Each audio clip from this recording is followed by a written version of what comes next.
Hey everybody, it's me, Seth Perler. Welcome back to TFOS 2020, the Executive Function Online Summit.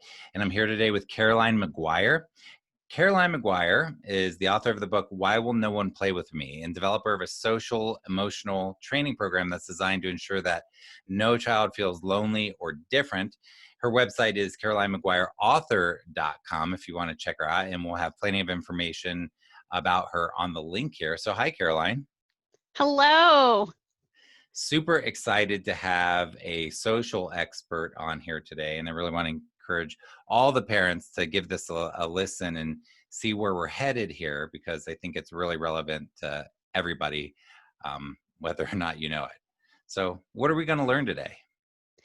I think one of the biggest things you're going to learn is how your child can change their social approach, how to develop their social skills, and also how to deal with the current environment where kids are really struggling. And we want to help them because they really kind of are in a difficult position right now.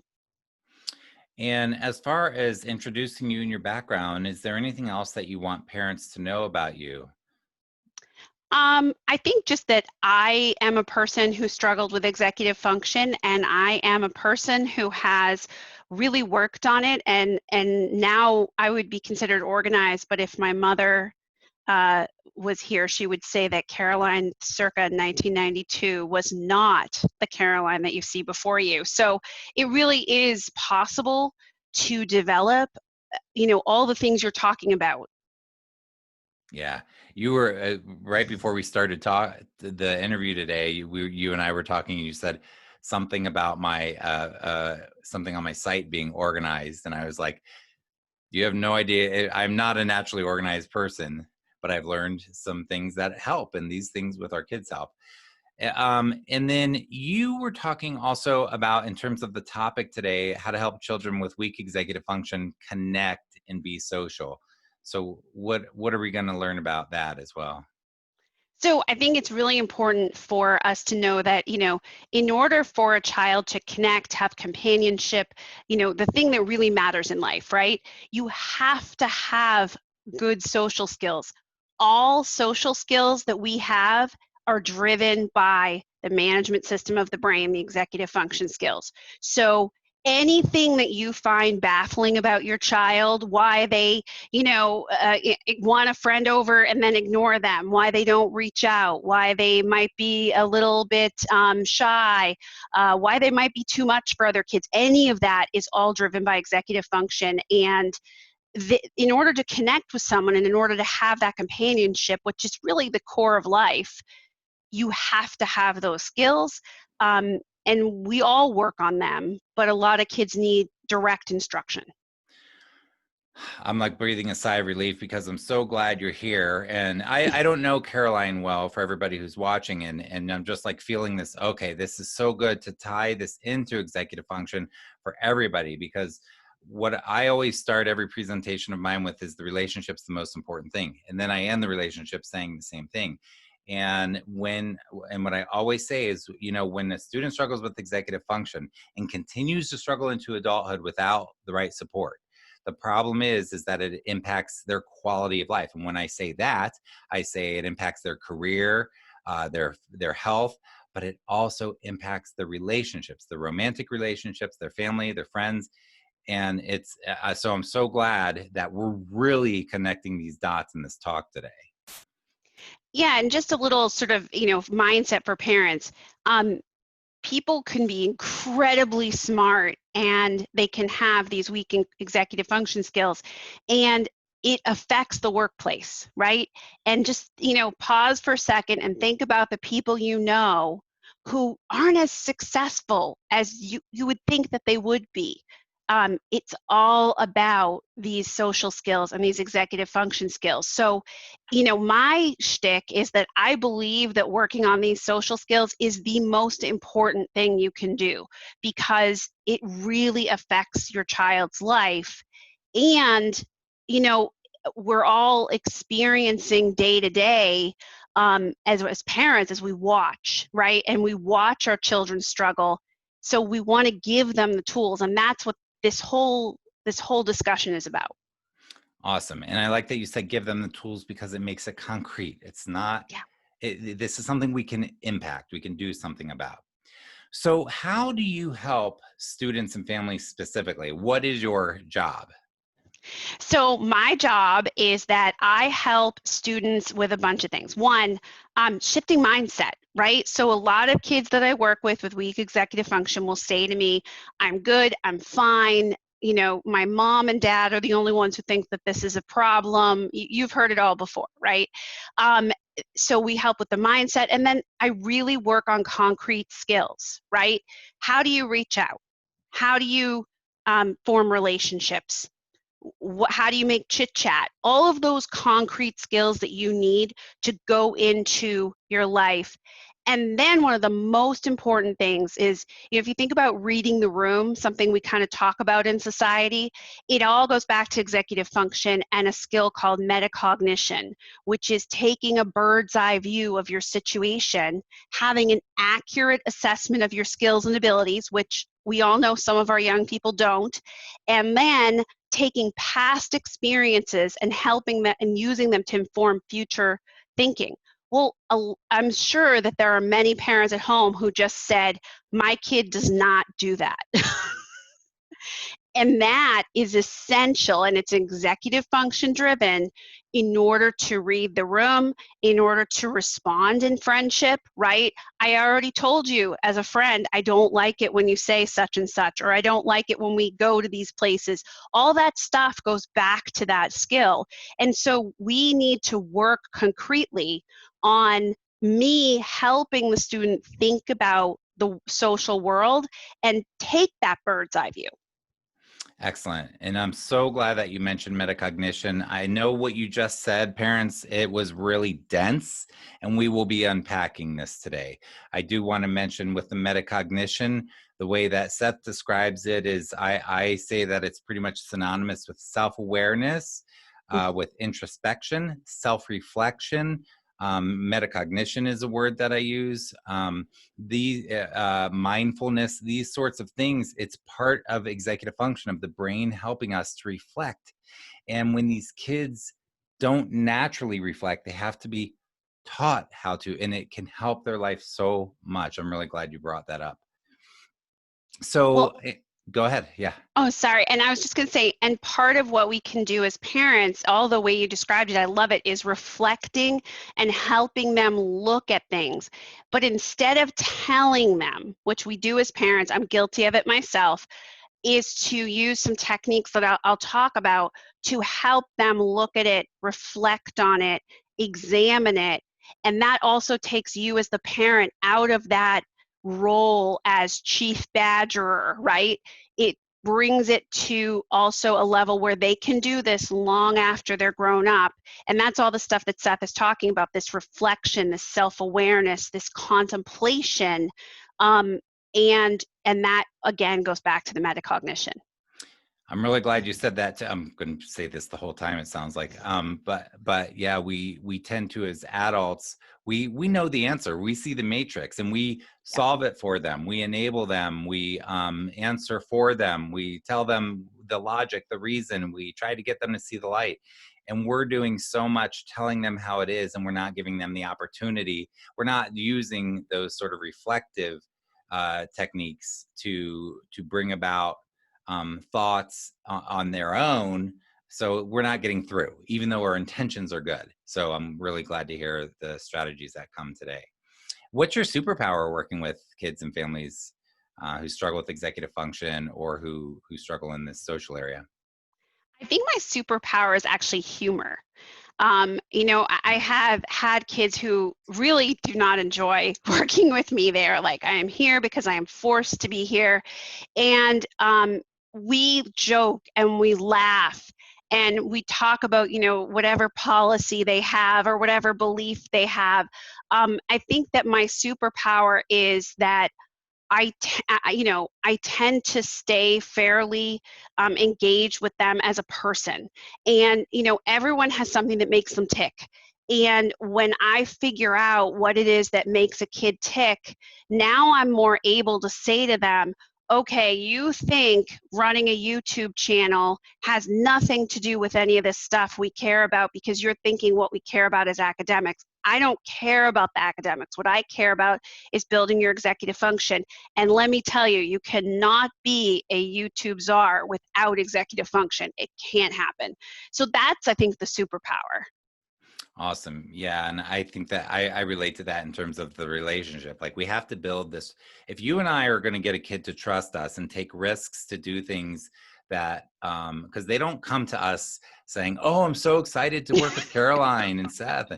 And so there's this resistance, but we have to build the rapport, and humor is so important. They've had enough seriousness from adults. So um, let's see. And how did you get into this? Why does this matter? So about 15 years ago, I read an article in the New York Times, and it was about this idea of coaching for executive function and to build these kinds of skills. And my mother had taken me to every therapist under the sun, and they would say, she doesn't need me, you know? And so I read this article and I said, oh my gosh, this is exactly what my mother was looking for, right? She was looking for someone to help me with the organization, the time management, and then also the self-regulation, emotional regulation piece, because I always read the room, but then I was busy having, you know, an anxiety attack in the corner. So I got into this because I read this article and I was looking for a career change. And so I went and I got training, and then I got my master's degree. And as I was doing that, I just found that all we talked about was academics, but it's social, and that no one was really doing it. And it frustrated me, and I started looking for resources, and then I started just building my own because I was trying to take from different schools of thought. And I continued to get training, and I've been so enriched by, you know, the autism community and other things. But I just was like, no one talks about this. You know, this was 15 years ago, Seth. So, and I was like, every kid I see, every person that I'm, you know, encountering, they really need social skills as well, but you know, there wasn't really anybody out there doing it. Yeah, I went through the same thing. Like I make my own models and my own, you know, and I saw a need, and so many of the speakers have told that same story. You know, there's something that they had an experience with when they were younger, and then they started connecting dots and wanting to help other people with what they most needed to learn, essentially. Right.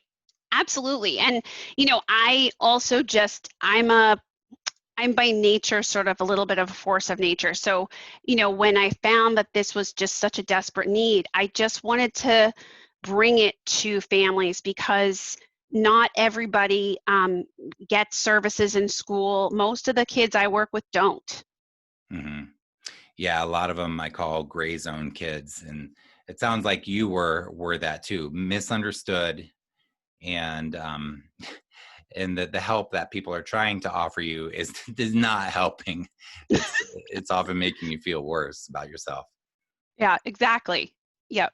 So Caroline, how do there are parents here where they are executive function is brand new to them. So there are a lot of people on the summit who have never heard of it or just heard of it very recently, and light bulbs are going on. But you're sitting down with a person who's watching right now. What do you say to them? How do you define executive function, the parent who it's really new to? I define it as the management system of the brain that uses all different brain processes to perform things like self-regulation, attention, organization, that metacognition. And I always put it in these terms. If you think about setting a goal, you have to not only set a goal, but you have to know that you need to set a goal, which a lot of my kids I work with don't.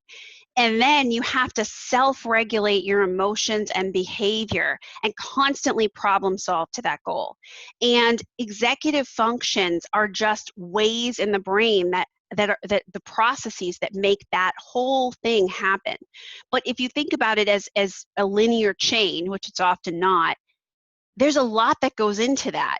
And so if you have, great emotional regulation, but you don't have great future thinking, which is part of executive function, that process of setting a goal is not going to be easy. And so when you think about your child, and you think about all the things you have to do in life and manage in life, it's all driven by this management system in the brain, and it allows us to think ahead, self-reflect, self-manage, and have great future thinking or not so great future thinking. And if that's really dense for some of the parents, because she just said so many things, I have two questions. One, for parents who think, my kid doesn't have any goals, and the child may even think, I don't have any goals. What do you mean by, what are some of the common goals that we actually do have that we're just not thinking of as goals? Some of the day-to-day things. And then the second thing is you put out the term self-regulation. So for the parent who's never heard the term self-regulation, what do you mean by that? Yeah, so on goals, actually, it's interesting because goals is something that we say, but it's anything. I want to get out the door on time. I need to get my homework into my teacher. I need to make sure to remember my baseball equipment. Those are just, little goals, right, that we set. So when I say goals, I don't mean something, it can be something big like getting into college, but it can also be those small little things we, set up to do every day. And so, think about it as I have to think about getting my baseball equipment, understand that it's happening in the future, and then, sort of try to manage my behavior toward getting that baseball equipment. And that's when I say self-regulate, that's what I mean. Managing your emotions and your behavior, both bossing your body, but also your spirit and your mind, and not becoming overcome so that you can't focus and you can't remember what you're supposed to do, and you become so angry that you can't get anything accomplished, or so sad, or so agitated. Awesome. Awesome, awesome, awesome. Cool. Thanks for unpacking that. Let's get into the meat of this right now. So, what I want to start with here as we dive into this is when you start working with a student, at what age do you generally work with, by the way? It tends to be younger. No, I actually work with anyone from 5 to 30, but I actually have a lot of tweens and teenagers and college students that I work with. I tend to have actually fewer younger kids, and part of that is, as things go forward, parents start to realize that their child isn't able to kind of do everything they want them to do, and so they end up in my office. I say, yeah, most kids come to me when they're in middle high school or college and not younger. I think because I say the red flags aren't red enough to Yep. really have it seems like everything's going to work itself out. But once they're in middle school and everything starts falling apart, parents are like, oh my gosh, what is happening? Okay, so you take a student, they're point B, somebody comes to you or they're point A, and they're really struggling and they're really looking for answers. And you take them on a path to point B where they've turned a corner. The parents are like, oh my gosh, thank you so much. It's not perfect, but we're in a much better place. We're good. What is point A with your kiddos? What does point B look like? And what have you done? And we'll spend quite a bit of time on this, but what's the process or the processes that you've gone through to help create that transformation? Point A is usually that a child either is not making friends, right? So they have a very, what I call, thin social network. They have a few people that they're friendly with, maybe some acquaintances, but it's gotten to a point where kids are doing stuff and they're not being included, or they're kind of on the outside, or the parents are seeing a lot of alienating behaviors, right? Like, friends are giving them feedback, like, please stop that, but the kid is not. And this happens even with 17-year-olds. Parents report to me that they hear stuff and say, oh my gosh, I can't believe my son or daughter isn't changing that behavior. And so point A usually is that, and like you said, the kids aren't always like, oh yeah, please, I want to see Caroline. Usually what's happening is that the parents are realizing that they're not managing their relationships and making friends. And they're also often struggling with self-advocacy, going to see a teacher, talking to a teacher, communicating with other people in that way, because maybe they, have a really hard time with that. Or they don't even have the self-awareness to realize that they want to do that, right? That it's important to, express yourself to a teacher because they're looking for that. A lot of times kids aren't sort of pausing to pay attention to what it is we need to do in order to have those positive teacher-child relationships. And then to the point B. So my biggest method, one of my biggest, is that I always teach parents how to communicate and coach their child. So I not only work with the teenager or the tween or the college student, and I use coaching methodology, which is to basically use reflective listening, which is you recap what someone says, and open questions. So instead of saying, when you didn't show up for that meeting 9 times, you were really inconsiderate, I would ask them questions like, what do you think Mrs. So-and-so felt when you didn't show up? And I also do a lot of direct skill building, right? So I have the parents and the young person tell me what's going on. And then we do things like, we do something called Build on That, where we literally build conversations and work on talking about topics you may not want to and engaging in conversation and then bridging to do that in the real world. So but I always work with families because they need to know how to reinforce, how to communicate, and how to, not get into these constant squabbles over social stuff. And when my brain is going to two questions at once. One, I'm thinking about the cause where the breakdown has happened. Is it even valuable to discuss that at this point in this session, or does it not matter so much and let's worry about where we're at right now? Or is it, I'd imagine there are a few different core causes. Yeah, I think there are a number of different causes. I think that the thing is that if people struggle with, these social skills, it doesn't matter so much why. Some have a diagnosis, some don't. It really matters that they're going to need direct instruction. They're not going to grow into these skills, right? So I meet grandmothers when I give speeches. I meet, adults who will say, I thought that this would sort of go away. But unlike most things in childhood, where, 6 months pass and suddenly they ride the bike, this doesn't just materialize, go away, because it's something that if you don't come to this naturally, you have to build it. I say the exact same thing with the executive function. It doesn't fix itself when the right interventions are there.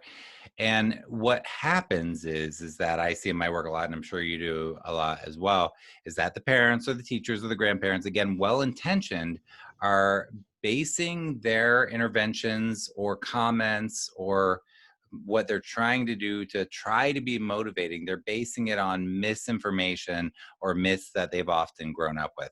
So what's some of the myths or misinformation or mistakes that you see a lot that, parents are trying, but it's not getting the desired result? One of them is that you can't cajole other people to be your child's friend.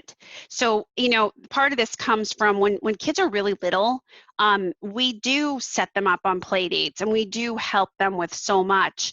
And if a parent is really well liked, often their kid will get, some socialization. But as kids get older, it's really it's in their court. And so you can support, you can teach, you can reinforce, you can provide resources, but you can't, sort of cajole this into happening. And I think that's a misnomer. And also telling them doesn't make a huge difference. Parents will say, I gave good advice. You did. You gave great advice. But if someone has really low self-awareness, again, going back to the brain, they don't necessarily reflect enough to think about that advice and to understand their role in the social world, and to understand that what they're doing isn't necessarily going to lead to positive relationships. So let's talk a little bit about that. Can you tell the parents watching what actions can they take to do, what is reflective listening and how can they do it? And maybe we can even show an example with me if you want, but. Sure. So reflective listening is one of the best things ever. And I always say jokingly, you can use this with mother-in-laws, you can use this with coworkers, you can use this with the person who, you really can't communicate well with. So all it is that when your child says something, instead of jumping in to solve their problem or give them your opinion, you just recap, either using their words or just the gist of what they've said. You recap what they've said. And so what happens is when you recap those words, they are able to hear them. And a couple things happen. One, you might be wrong, right? So they'll give you their perspective. No, that's not it at all. I really didn't mean that. This is what I mean. Okay, now you've clarified, and now you're more on the same page. The second thing is it cuts down on emotional tension because they feel heard and validated. They feel like their perspective is asked for. And so it just naturally kind of cuts down on those tensions. And then the last thing is when someone says things or gives an opinion, and I'm sure we've all had this experience, it's almost like you float above your body and you hear yourself saying things. And that's what reflective listening does as well. So what happens is, you might say, so I'll give an example. I had a young man who told me that he didn't have to be polite. If he didn't feel like being polite, if he was hungry, if he was tired, if he was agitated, it was okay to be rude and people understood. And literally all I did was recap that. Okay, so if you're hungry, if you're tired, it doesn't matter how you are because people will understand. And when he heard it said back to him pretty neutrally, he was like, oh, well, that sounds terrible. I said, all I'm doing is recapping, So part of it too is like, if you say something and it's recapped to you, then sometimes you're like, oh, I don't like the way that sounds, right? And now you have a chance to shift your perspective, right? Versus I tell you stuff and I'm at you. Now I'm digging in. I'm not going to shift my perspective at all. I also have had no self-reflection to kind of look at and examine and take a 360-degree turn around my beliefs and the stories I tell myself. Yeah, and it often feels invalidating. Yep. Yeah. So what Caroline just said is that the students are one thing, and she said she recounted or recapped, but she reflected like a mirror right back to them. Okay, so what you're saying is yada yada yada. Is that right? And then that gives the child the opportunity to be reflecting, to feel heard, to express if they don't feel heard. There's so much executive function stuff that's going on with this. Is there a good example that you and I could show right now? Yeah, sure. I mean, I think I'm thinking of some kids that you and I probably both know who, during this time are saying like, it's okay. I don't have to reach out to anybody, right? I'm not going to reach out to anybody because no one else is. It's only in your mind that people are, meeting up online or otherwise. And, I'm fine. I'm good as I am. Okay, so Caroline, what I hear you saying is that you're good just the way you are. I think that other people are meeting up and doing all these things and putting this effort into social stuff, but it's not really happening that much, and you're good. Just leave you alone. And then what happens is the kid might say, well, I'm not saying nobody's doing it, right? But I'm just saying I don't think I have to do it. And like they start to really hear what it is they're saying. And my analogy is, have you ever been at a party and you start, saying something about politics or whatever, and you start to take a stance, and like halfway through your sentence, you're like, oh, I don't really know that I believe that. But if somebody puts you in a corner, you defend it to the death, right? And the problem is that there's a natural push-pull between parent and child, right? Our job is to, bring them up and send them into the world. Their job is to want to go into the world. And because of that, a lot of times we end up in these cycles where there's constant conflict over things that are hard for them. So the reflective listening, it's a great way to kind of have a quick conversation. You're moving the ball forward. You're getting them to think about their views. You're getting them to look at the way that they are operating, but you're not in conflict. I mean, they literally use this in prisons. So the parent who wants to start using reflective listening, but it's brand new to them, how can they start that? Well, so first of all, I have on my website videos and lots of resources about doing this because it is new to many people listening. So if you go to CarolineMcGuireAuthor.com, there's a lot of stuff there. The other thing is just start in daily life. So with your boss, with your mother-in-law, whoever, just recap what they say when they say something.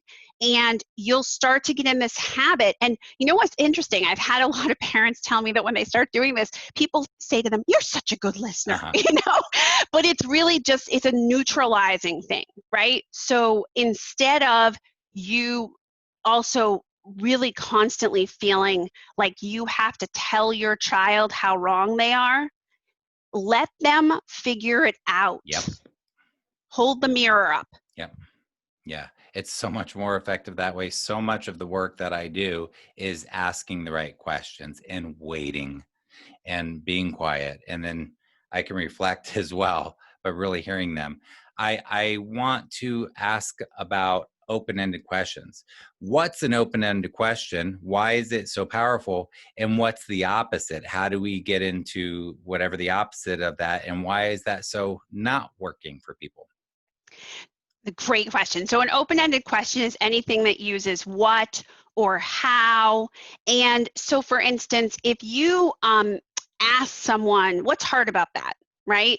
You give them the opportunity to kind of fully give you the picture of what's going on for them. And again, it helps them reflect. If you ask them a closed-ended question, like a yes or no question, are you going to reach out to your friend? Now they have the opportunity to say no. They didn't learn anything about their situation. They didn't think about it. And again, there's a little more of that antagonism there. So the beautiful thing about open-ended questions is they really help with that reflecting that we're talking about. And you gain something we need desperately with children, information, right? So if you ask them, what's going on with your group of friends right now? Are they, what's going on? Are they in town? You get more information than if you go straight into, telling them that because then they tend to get a little bit more put off. And the beautiful thing about it too is that even if that conversation with your child was 35 seconds, you might gain powerful information. So instead of saying it's 4 o'clock, you haven't turned in any of your online schoolwork, where are we, what's happening, right? If you say, so what went on today? Now you get, maybe to your great chagrin, the saga of the day. And you get a lot of information. Now it's easier to bridge into problem solving. And I can think of a couple closed questions that are very common, like, how was school today? They always say, fine. Do you have any homework? No. So, yeah, open-ended questions. We often get stuck in these closed-ended questions, but so I have a great question for you about these open-ended questions. because there are plenty of these kiddos too. When a parent says, Caroline, open-ended questions aren't going to work for me, because when I do an open-ended question with my kid, they say, I'm laughing only because I have many of those kids. You And knew I was going to say that, didn't you? I knew it. I would say to you, that is true. I completely validate you as a parent. And there's a few things going on there. One, there are kids who just really don't have the words, right? It's really hard for them. It's part of the way their brain works. And they're just minimal with words. So I often suggest in that case, you give them a little more of a buffet of options. So this is one technique. You say to them, like, well, was it hard today because it was boring, or was it hard today because of, the construction down the street from our house? And now they're going to start to think about it and give you back maybe a third alternative altogether, right? The other thing is to actually talk to them about this lack of information, right? And to say to them, I don't want to interrogate you. Like, I don't want to constantly be asking you like this, but sometimes I need information. So what can we do when I need information so that I'm not badgering you, but you give me a little bit more information? And feel free to give them an example, because with kids like that, I find that they sometimes also don't understand, and again, this goes back to how their brains work, that details are actually part of life, right? These are the kids who, when they ask you for an essay, they write 2 sentences. Yeah. And they need experience doing this, and they also need time. And to what you said earlier, beware of rescuing them or enabling them or answering for them too quickly. And sometimes one thing that I do with some kids where they're really, that's their gut. Well, first of all, it seems like it just becomes a default sometimes to say, I don't know, because they're trained to be let off the hook every time that happens. But to really say, hey, look, I need some information. I'm going to come back in 5 minutes or in an hour or tomorrow and ask you the same thing. And I want a really, so I'm sort of priming them to know that it's coming. And that really gives them spaciousness to process a little bit.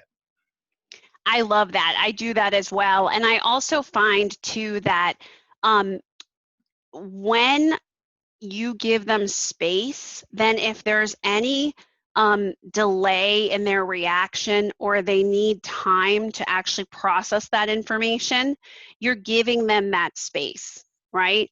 Because there are kids who really do need that processing time and that space. And if we give them, it feels awkward, but it's only awkward to us, not to them. Because they're actually processing when we show them that they are emotionally safe and they're going to feel heard. Absolutely. And I also want to say that, some kids feel like if they tell you anything, they're going to be under attack. So the more you use open-ended questions, and the more you use reflective listening, and the more you don't jump on them for stuff, right? The more information you'll get. Because I have many clients who fall into that fine category. But as I build trust with them, they eventually tell me, oh my God, so much, right? At their own pace. But one of the things that usually comes out is that they're not big talkers, and that they feel like if they reveal anything, they're going to get in trouble, and so that's where I'd say, if you have more of a collaborative technique, we're trying to figure this out together, then you're going to get more from those kids. Now, I know that on that journey from A to B, you're trying to help a family or help the student. Another thing that's really important to you is praise. Is there a type of praise where the kid doesn't really hear it, or where it's just sort of not authentic and it doesn't work? Is there a praise that works better than a type of praise that doesn't? What is praise? How do parents apply that? I think there are a lot of kids who, whether it's because they've had a hard time or because they think the grass is always greener, whatever it is, they don't hear praise easily. So I also like to frame things up, right? So if I'm reading a kid's face and I know that when I've praised them for something that I'm really genuinely psyched about, right? I'll give an example, like you have been doing what we asked, right? We asked you to like work on the nighttime routine and you've been doing it. Like, not that it's been a success, but you've been trying. I also give them sometimes, if I see on their face that they're not taking it in, I'll say, I see on your face something and I'm wondering what you're thinking. And they'll tell me, I think that that's, nothing. And then I also have a discussion about that. What makes you say that? What makes it nothing? And do you know how many people I work with who never try anything? So I think that's part of it is praise. I love to praise specifics. I love to praise effort. I love to praise things that are out of your comfort zone, right? Anything that is a small win. And I think what ends up happening, and I'm sure this happens to you too, Seth, is kids start to learn that I really mean it, right? And so they start to feel that accomplishment and understand also that life is not, when we're changing things, it is not today I am a caterpillar and tomorrow I am a butterfly. It is small incremental steps. I'm glad you said that too. But baby steps are everything. And I use so much, and what you said, praising the effort. And it can be very small, but I say, oh, notice you just put your name on your paper and I didn't even have to remind you. That's awesome. And I call them pebbles of positivity. Just I'm constantly throwing these little things out and they land. And I don't always wait for a response. I just, sometimes I do, but I really like that you said, I notice your face, this and that. And for parents, we were talking about reflective listening before and reflecting the words more or the concept more or less. But this is something I do all the time too. And I'm so glad Caroline said this because she's all in this social expert world. But it's so disarming to look at your child and say, oh, I noticed that doesn't land well with you. What's up with that? Yeah, I noticed in your face you look a little, it opens the door again. That is like an open-ended question, but it's more reflecting body language. And we are not used to attuning and co-regulating in that way in most of our families. So it takes a little bit of practice, but once you start doing it, it's super, like Caroline said before, it gives them an opportunity now to give you information. And usually what we're doing is reactive conversations. We're going back and forth and we're almost like on a script and we're not hearing the child's not hearing us.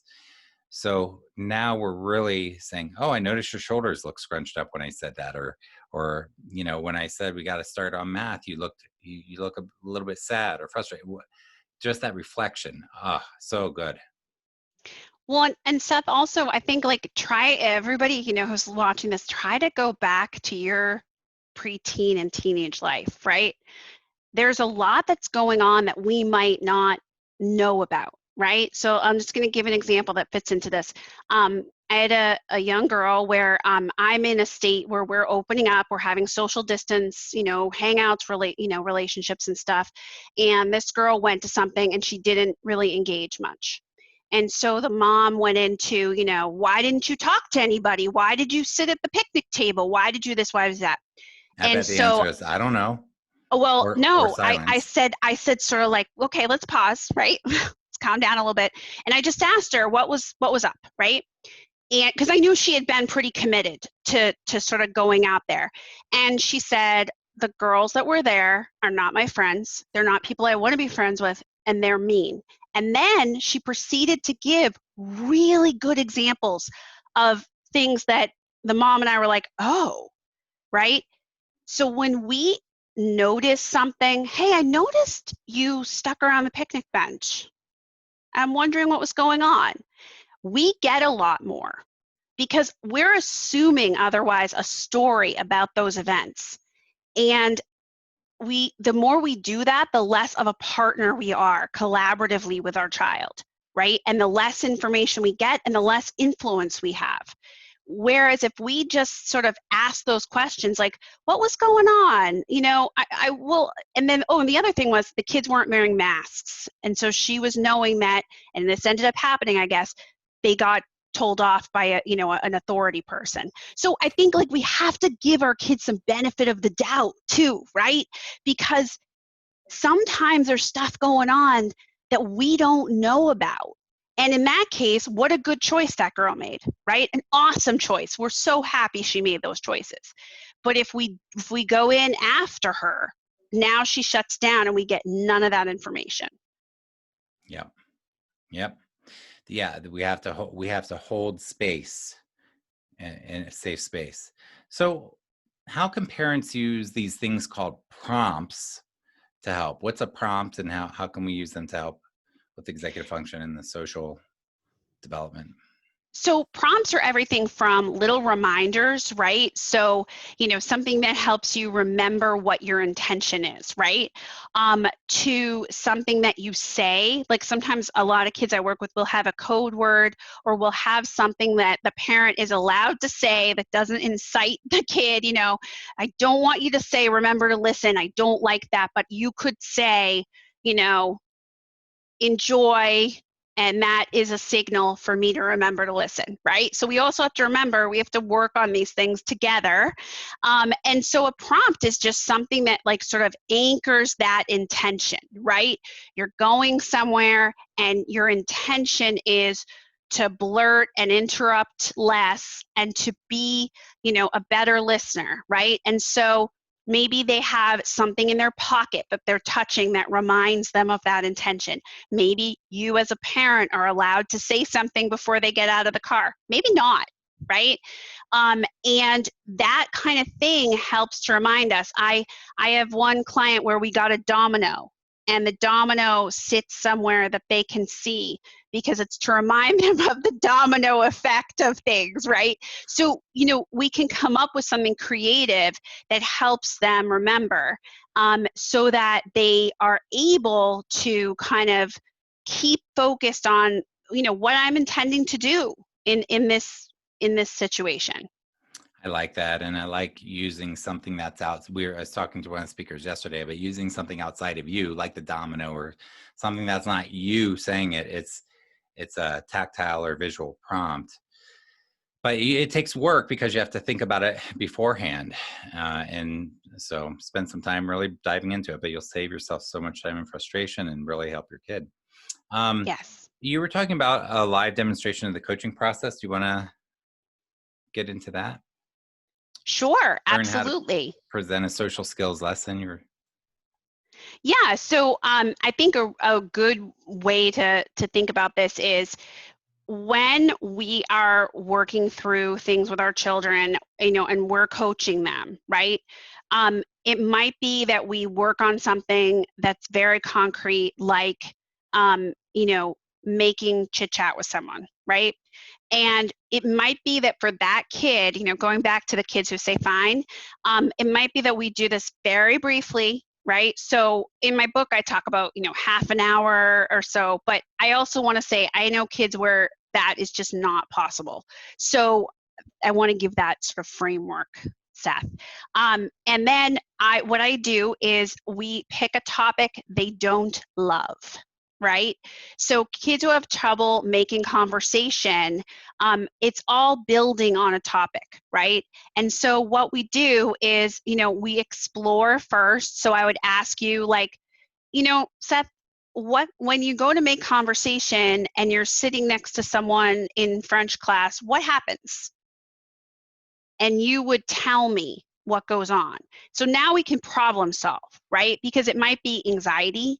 It might be, I have a story in my head. Like I've had kids who say to me, what I want to say isn't cool enough, so I say nothing, right? So now we got to talk about, but what happens, again, we're using our questions. What happens when you don't say anything and someone talks to you? What do you think they feel, right? And again, I didn't tell them. They feel like you're creepy, it's weird, no one wants you to not respond to them because now they shut down. I ask them, right? And I have a lot of kids who will say, well, it's fine.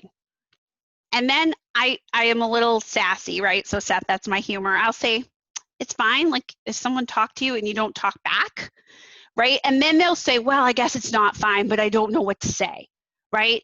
And so now I'll say, okay, let's do a game. And we're going to pick, what did they say? They said, how was your weekend?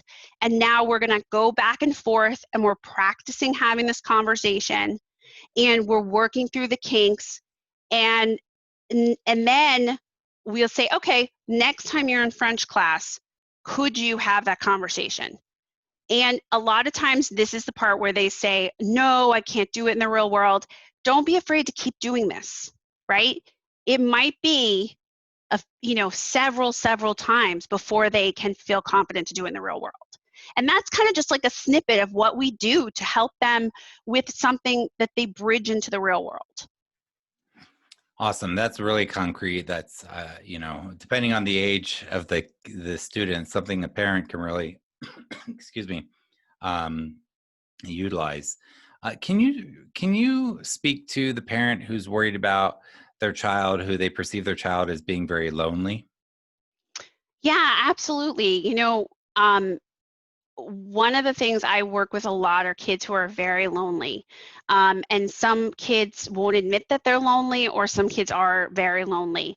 And I think one of the things that we want to do is have that collaborative partnership with them and to figure out, and sometimes we have to, ping coaches, ping teachers, and find out what's going on. Don't assume you know what's going on. And then, a lot of times when kids are very lonely, we have to figure out a new place for them to meet people. If the place where they are at school, or, they're not involved after school. And that's, again, a slow process, right? So I can feel some parents saying, well, I've tried, but they won't take my advice. So my advice on that is to use the open questions and reflective listening for the next few weeks, right? Not give advice, because now you're forming that collaborative trust relationship. And now when you bring up, that's the thing, I hear you're kind of bummed out. What if we, joined that band that I told you about? Now they might be more willing to take that advice. And how can parents help their child learn to manage their emotions around this type of stuff? Oh, emotions. Well, the first thing is that I think a lot of kids have different issues. So one is anticipatory anxiety, right? The other is that they become so anxious that they can't even read the room or focus, or take in social information in a situation. And I always start by explaining fight, flight, and freeze, and explaining this concept that our brain has an ancient alarm system, and that literally it is meant to protect us from a saber-toothed tiger who is going to come eat us. And that, what's happening in your brain is that at a certain point, you get to the point where everything sort of shuts down and you either run away, fight, or you sort of freeze. And I start asking them, again, using this technique of the open questions, like, what goes on for you? Because I think when kids have these emotional, stressors, the more we can help them figure out what goes on for them, the more we can start to put in place ways for them to be calmer and to feel better. And ultimately, the biggest thing is practice. And practice could be with cousins, it could be with, family members, it could be with someone who's not at their school, who's more low key, but they do need to sort of learn to cope with those emotions and first really figure out what happens for them. And when should a parent intervene with Well, their I think, child's friendships? I'm sorry. I think you can't really intervene a lot of the time, right? So by intervene, I think when I think of is like, getting involved. I think it's better to be more of that coach who is talking to them about their relationships, working with them, rather than somebody who is sort of laying down the law. I don't want you to see that person anymore, or you need different friends, or, they're not treating you well, you shouldn't take that. Because they're not necessarily going to take that advice. And the reflective strategies work so much better to get them to make their own good decisions. And that's, I think it's hard for parents to let go and watch what happens, but they are making better and better decisions the more we do this. Do you want to mention the hashtag connection matters? Yeah, so thank you. I really think that during this time, so many of us are struggling with connection and camaraderie, and kids who have been actually fine socially are sometimes struggling, and it also depends where they are in life, where they are in their friendships. And, one of the things that I feel like is that connection is really the biggest thing. It's really what matters. But you have to have social skills to make those connections, right? So I'm just really trying to raise awareness and change the way we think about things, because honestly, social skills are really what allow us to have that connection, and it's the most important thing in life. Yeah, it's the most important thing. And it takes a lot of time and repetition and messiness and experience to hone those skills.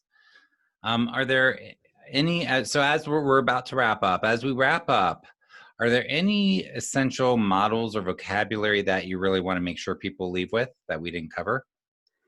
Well, I think one of the things I would love for them to sort of know as they leave is that um, I have all social skills lessons for every aspect of this that we've talked about today in Why Will No One Play With Me. It's written for parents, it's user friendly, and every social dilemma you could come across or skill you need to build, and they're in a user friendly manner. So I want people to feel like, you know, you don't have to search the earth, and everything takes time. So as you're, working through these things with your child, don't feel like, oh my gosh, it's been, weeks that we've been working on, getting him to open up. Yes, it would take me weeks also. And it really is a slow process, and you have to celebrate those little pebbles, as you put it. Yeah, just start and keep taking another baby step. So Caroline, this week, the parent that's watching, what's one thing, one concrete thing that they can do this week to help their child build social skills and executive function? I think one of the things you can do is that you can actually start having time with your child that is fun, and use those open-ended questions and the reflective listening, because the more we have collaborative, fun time with our child, the more you're going to have what I call paving the way toward those skill building, toward getting them to take that advice, toward getting them to shift. Our relationships with them can't just be about homework. They can't just be about chores. It has to be that we pave the way toward that. And the other thing I want to say is, if you don't get help in your personal life, if you read the entire manual and you do everything yourself, that's awesome, except you're not modeling for your child getting help and change. So the first thing I would say to you is start modeling that, and start, kind of reflecting and talking about stuff you're working on, because kids have this perception that, no one works on this stuff. Well, that's not true. There's thousands of business books written about communication, right? But they don't know that necessarily. So start talking about it. Wow, in my life, I have this difficult boss, and I really have to shift the way I approach him. And that paves the way toward these skill changes that you want. Excellent. I'm glad you said also the first one, have fun with them. And then the modeling, they feel it. whether or not they even know you're even working on something, somehow their nervous system knows it. So it's very important. I want to note a lot of times when I'm working with parents and we're talking about that, having fun, one of the important things that I suggest is to set the frame for when you're going to have fun and tell your child up front, and this is very good for building more healthy, securely attached relationships.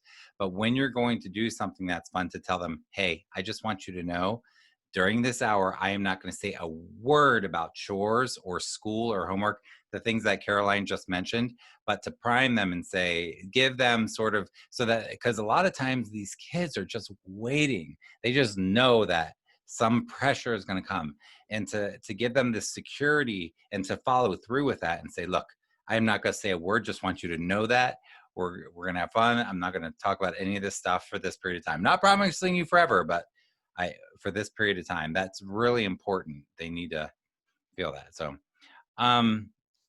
let me ask you, Caroline, a pandemic question. So you and I have been getting a million emails and conversations with people, and in your world and more of the social and executive function world, you are hearing slightly different questions than I would be.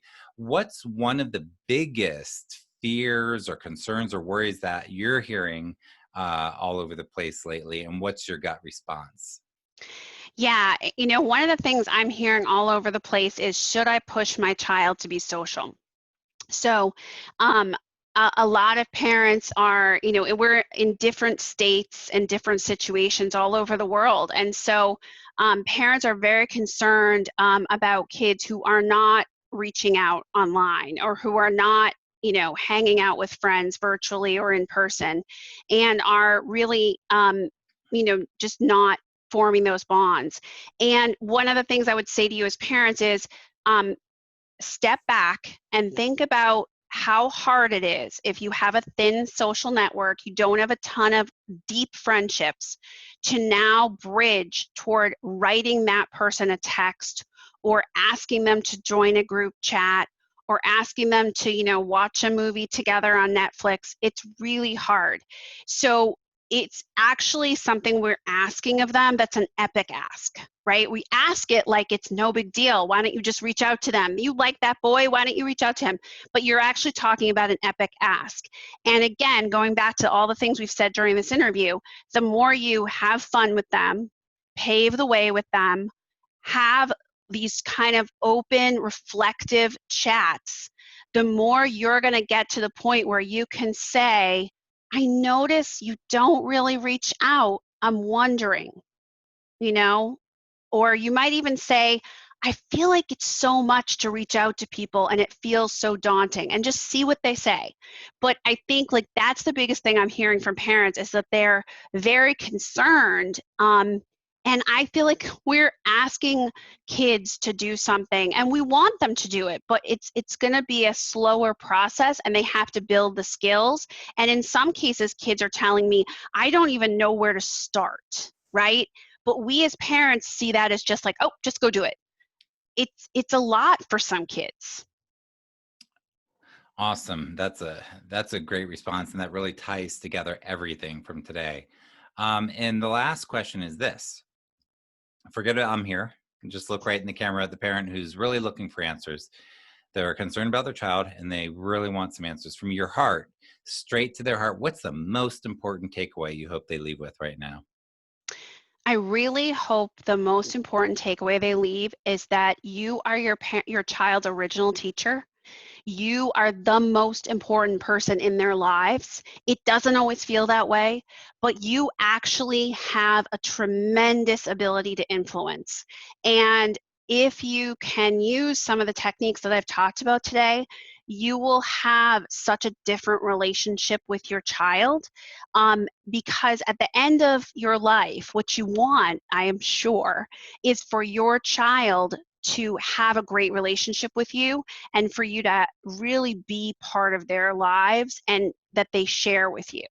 And so all of this helps to form that, and you will get to the problem solving. You will get to the skill building. I've seen it hundreds of times, but first, we have to get them to kind of open up to us. And we have to remember that this is a longer journey with kids with weak executive function. This isn't going to happen overnight. But I really know that this can change. And I know parents are so worried, but what you pay attention to gets better, right? So if you're helping them to look at this in the way that we've described today, it will get better. All right, Caroline, thank you so much for being here today. Thank you for having me. This was loads of fun. I appreciate you. And all right, parents, go out there, take some action. You can click the Learn More button to learn more about Caroline, and we will see you in the next one. Be well.